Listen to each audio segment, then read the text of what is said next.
నమస్కారం అండి. ఈరోజు మనం తెలుసుకోబోయే topic urinary infection. Urinary infection వచ్చిందని మనకు ఎలా తెలుసుకుంటాం అంటే, మనకు మూత్రం పోసినప్పుడు మూత్రంలో మంట, మూత్రం పోసే దగ్గర నొప్పి లేవడం అనేది జరుగుతూ ఉంటుందండి.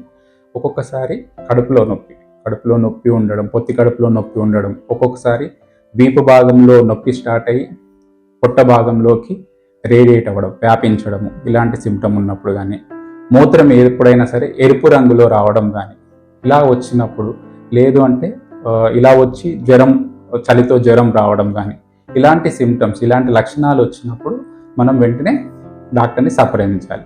ఈ యూరినరీ ట్రాక్ట్ ఇన్ఫెక్షన్ అనేది సాధారణంగా ఫిమేల్స్లో వచ్చే అవకాశం ఎక్కువ ఉంటుందండి మేల్స్లో పోలిస్తే.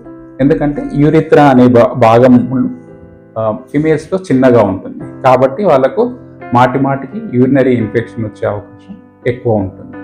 కాబట్టి జాగ్రత్తగా ఉండాలి. అండ్ రిపీటెడ్గా యూరినరీ ట్రాక్ట్ ఇన్ఫెక్షన్స్ రావడం వల్ల ఫ్యూచర్లో కూడా కిడ్నీ పనితీరు తగ్గే అవకాశం ఉంటుంది. సాధారణంగా మనకి ఇలా రిపీటెడ్గా వస్తుండడము, కడుపు నొప్పి లేవడము, వీపులో నుంచి నొప్పి పొట్టలోకి పాకుతూ ఉన్నప్పుడు అల్ట్రాసౌండ్ అనేది స్కాన్ చేయించుకోవాల్సిన అవసరం ఉంటుందని.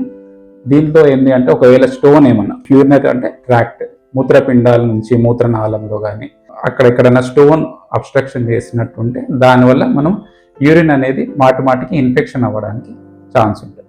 అంతేకాకుండా మూత్రాశయం లోపల గోడల దగ్గర ఏమన్నా ఇన్ఫ్లమేషన్ కానీ ఇన్ఫెక్షన్ కానీ రావడం వల్ల కూడా యూరినరీ ఇన్ఫెక్షన్ రావడానికి ఛాన్స్ ఉంటుంది. కాబట్టి వెంటనే ఇలాంటి లక్షణాలు మనకు కనిపించినప్పుడు వెంటనే డాక్టర్ని సంప్రదించడం కంపల్సరీ. Thank you.